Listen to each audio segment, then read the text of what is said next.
Hello students, हम पढ़ रहे हैं शेषवा अवस्था। और शेषवा अवस्था के टॉपिक में अब तक हमने इस अवस्था की कई विशेषताओं को जान लिया है। और अब हम जानेंगे इसका एक इम्पॉर्टेंट टॉपिक जो कि है परिभाषाएं। परिभाषाओं को लेकर आप लोगों में बहुत अधिक कंफ्यूजन रहता है कि इतनी परिभाषाओं में हम बेस्ट परिभाषाएं कैसे छांटें, कैसे पता करें कि कौन सी एग्जाम में आ सकती है और कौन सी नहीं, साथ ही इन्हें किस प्रकार से याद रखें। इन सभी बिंदुओं का समावेश करते हुए इस क्लास को हम यहाँ पे अटेंड करेंगे और आपके लिए जो भी परिभाषाएं हैं जो यूजफुल हैं उनको रखते हुए उनकी शॉर्ट ट्रिक थोड़ी बहुत बताने की कोशिश भी करेंगे। तो स्टार्ट करते हैं आज की क्लास। स्टूडेंट, सबसे पहली परिभाषा है वैलेंटाइन की परिभाषा, जिन्होंने कहा है कि शेषवावस्था जो होती है वो सीखने का आदर्श काल मानी गई है। ये परिभाषा कई बार पेपर में पूछी गई है, एकदम इजी वे में लिखी हुई आती है कि निम्न में से कौन सी अवस्था सीखने का आदर्श काल है, शेषवावस्था, या फिर ऐसी होता है कि शेषवा अवस्था को सीखने का सबसे आदर्श काल किस वैज्ञानिक ने कहा है, तो भी आपको नाम बताना होता है। तो ये जो क्वेश्चन पैटर्न होते हैं एकदम इजी होते हैं, इन्हें ही आप कह सकते हैं कि 30% क्वेश्चन इस प्रकार के साइकोलॉजी में पूछे जाते हैं। यानी कि एक पेपर जो होगा उसमें एक या दो या फिर तीन जो आपकी परिभाषाएं हैं वो आती हैं।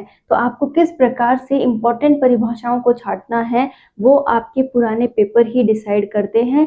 मैंने भी थोड़ा पेपर वर्क करते हुए ये पाया है कि ये कुछ डेफिनेशन है जो शेषवावस्था के लिए पूछी गई हैं, जिसमें सबसे इंपॉर्टेंट है वैलेंटाइन की परिभाषा। वैलेंटाइन नाम को ध्यान रखिए, वैलेंटाइन डे मनाते हैं हम। जो वैलेंटाइन डे होता है वो प्यार का संकेत माना जाता है। तो वैलेंटाइन डे से रिलेटेड आप इसे याद कर सकते हैं कि जो वैलेंटाइन है वो कह रहे हैं कि शेषवा अवस्था प्यार से सिखाने का आदर्श काल होती है। कि जो छोटे बच्चे हैं, छोटे शिशु हैं, आप उन्हें बिल्कुल भी डांटिए फटकारिए मत, बस प्यार से उनके अनुसार उनको समझाने की कोशिश कीजिए। वो सीखने का क्या है, आदर्श काल है। आप इसमें ज्यादा वर्ड्स ऐड कर देंगे तो आपको याद रखने में प्रॉब्लम होगी। बस सीधा सीधा याद रखिए कि जो वैलेंटाइन है वो कह रहे हैं कि जो शेषवावस्था है उसे आप प्यार से समझाएंगे तो वो बहुत अच्छे से सब कुछ सीख जाएंगे। ये सीखने का आदर्श काल होती है। साथ में अब आते हैं फोयर्ड। फोयर्ड ने कहा है बालकों को जो कुछ भी बनना होता है वह प्रथम 4 से 5 वर्षों में बन जाते हैं। हमने कल की क्लास में पढ़ा था शेषवावस्था की विशेषताएं।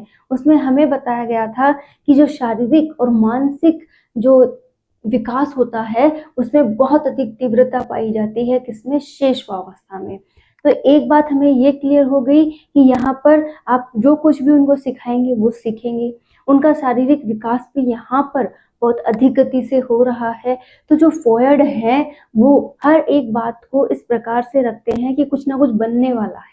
ठीक है, तो यहाँ पर भी उन्होंने यही बात रखी है कि जो बालक है इस समय उसका विकास तेज है, तो आप उसे जो बनाना चाहो वो बना सकते हो। इसी बात को यहाँ पर इन्होंने लिख दिया है कि बालक को जो कुछ भी बनना होता है वो 4 से 5 वर्ष में बन जाता है। फोयर्ड से हमेशा नाम ध्यान रखिएगा, ये बनाने की ही बात करेंगे। और ऐसे याद नहीं रहे तो अपनी मम्मा को याद कर लीजिएगा कि मम्मा किस प्रकार से कहती है कि अगर तू अब पढ़ने नहीं बैठाना तो तेरी मैं फोड़ फोड़ के वो हालत कर दूंगी जो कि इसकी कोई हद ना हो।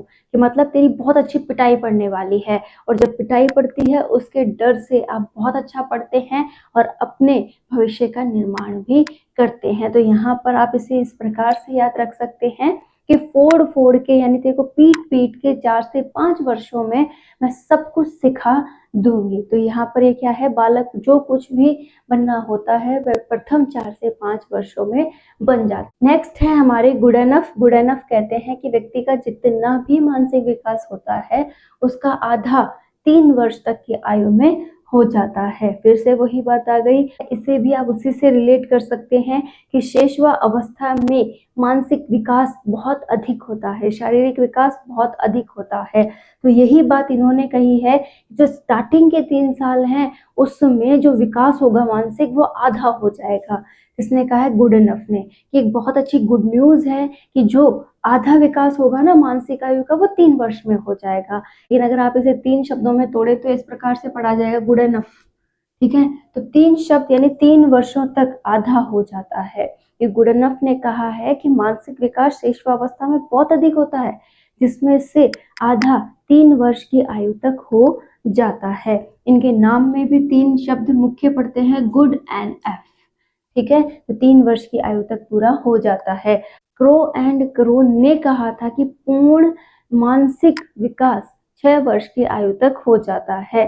तो यहाँ पर आप इन दोनों परिभाषाओं को कोरिलेट कर सकते हैं।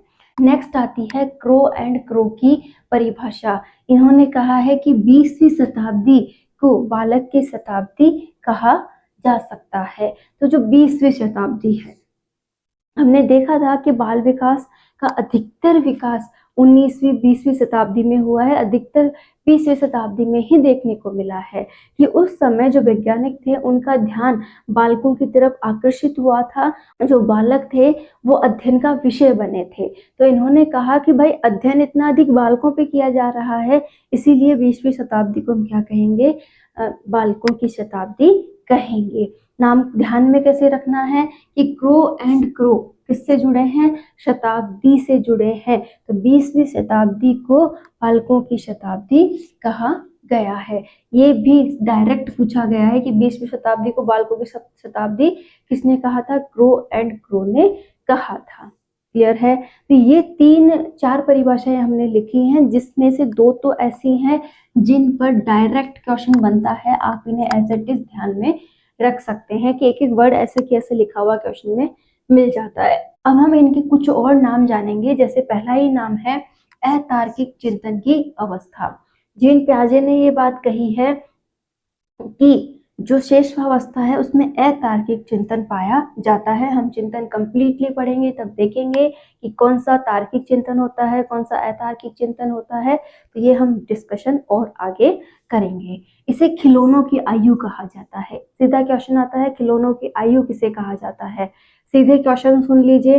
पहला था सीखने का आदर्श काल, 20वीं शताब्दी को बालकों की शताब्दी, खिलौनों की आयु, क्षणिक मित्रता पाई जाती है। ठीक है, इसी के साथ एक और आता है अनुकरण द्वारा सीखने की प्रवृत्ति। ठीक है, तो ये कुछ एक ऐसे शब्द हैं जिन पर डायरेक्ट क्वेश्चन बनते हैं।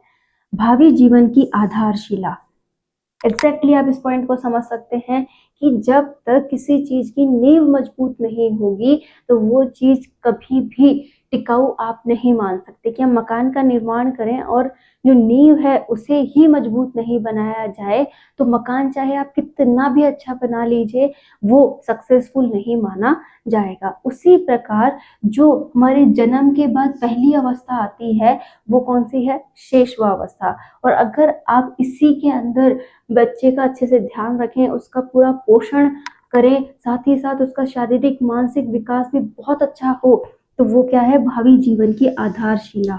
वो उस समय का विकास उसको आगे भी प्रभावी रहेगा। मतलब वो अभी से स्ट्रॉन्ग विकास कर रहा है, आगे भी इसी प्रकार का विकास होता रहा तो उसका जीवन क्या है, बहुत अच्छा बीतने वाला है। कि भावी जीवन का आधार यानी नींव आपको शेषवावस्था में ही रखनी होती है।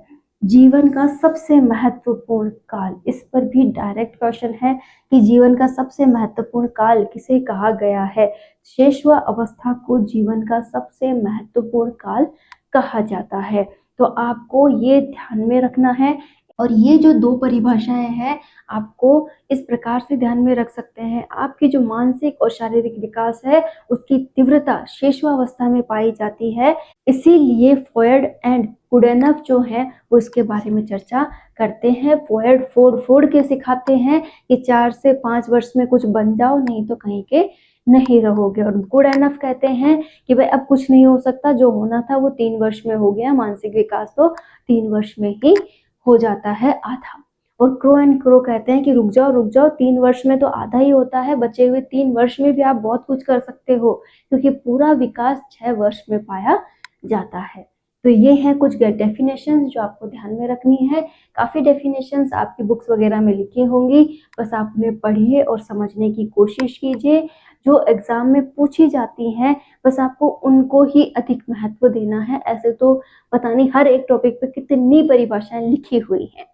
उसकी जिज्ञासाओं को शांत करें और उसे एक अच्छा नॉलेज देने की कोशिश करें। इस अवस्था को पूर्व स्कूल अवस्था भी कहा जाता है कि जो एक प्रकार से जो स्कूलिंग टाइम होता है वो बाल्यावस्था में स्टार्ट होता है।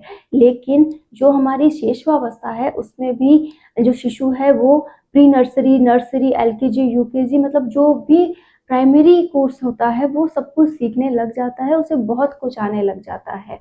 तो हमें ये देखना है कि इस अवस्था को किस नाम से हम पुकारते हैं, पूर्व स्कूली अवस्था। तो ये भी आपको पता होना चाहिए। साथ ही आपको ध्यान रखना है कि यहाँ जो शिशु है वो आत्म केंद्रित है, यहाँ जो शिशु है वो स्व केंद्रित है, आत्म केंद्रित है और अपने आप से बहुत अधिक लगाव रखता है। अपनी चीजें वो किसी को नहीं देगा, अपने आप को ही सबसे प्रिय मानेगा।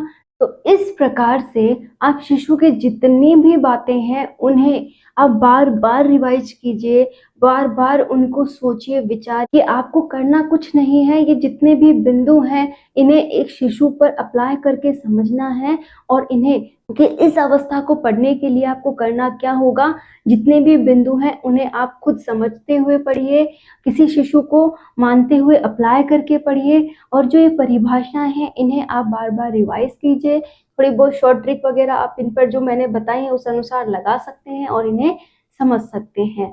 स्टूडेंट्स पढ़ना ही पड़ेगा, बिना पढ़े किसी भी सॉल्यूशन बिना पढ़े आप कुछ भी नहीं कर सकते। आप जितना ज़्यादा शॉर्ट जाने का सोचेंगे वो उतना ही आपके लिए हानिकारक होगा।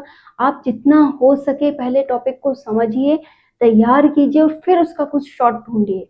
ऐसा नहीं कि बस हाँ शॉर्ट रास्ता मिल जाए उसके अकॉर्डिंग मैं तैयार हो जाऊँ और अपने एग्ज़ाम को क्लियर कर लूँ, तो वो पॉसिबल नहीं होगा। पहले आपको पूरी मेहनत करनी होगी, फिर उसको खुद समराइज़ करके उसे शॉर्ट करना होगा, तभी वो आपके लिए यूज़फुल है।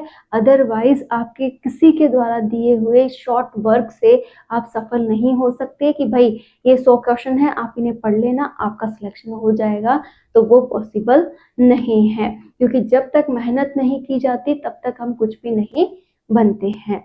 तो आज का ये टॉपिक यहीं तक। कल हम पढ़ेंगे बाल्यावस्था को और बाल्यावस्था के लिए जितनी भी इम्पोर्टेंट पॉइंट्स हैं हम क्लियर करेंगे।